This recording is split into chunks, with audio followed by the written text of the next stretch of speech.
This guide explains how to update lead details by editing the required fields and saving the changes in the CRM. Navigate to dspeedup.in. Click on Lead.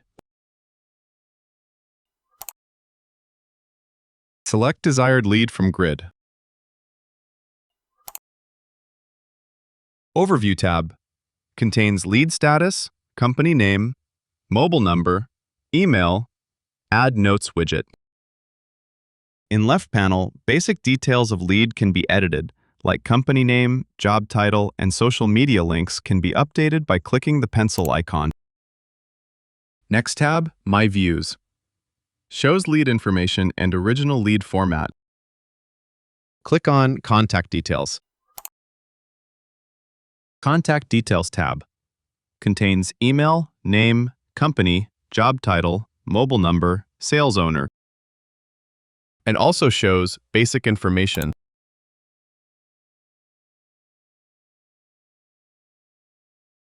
Click on Activities. Tracks all interactions and updates related to the lead.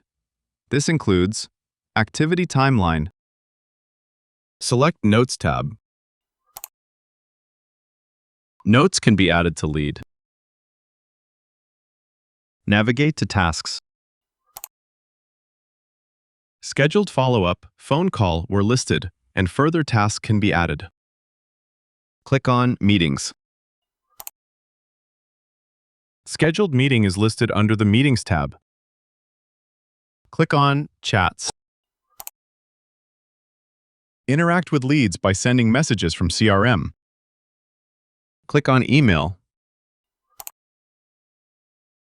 Email sent and received will be shown in Inbox. Click on Calls. Once call ended, call details like duration, notes will appear here. Navigate to Email Status. Status of email can be viewed here. Click on Company. Company details can be viewed here. Click on Deals. Contains deal name, amount, stage, closing date, contact name. Select Files. You can upload documents, images, videos, or spreadsheets to keep all lead-related materials organized.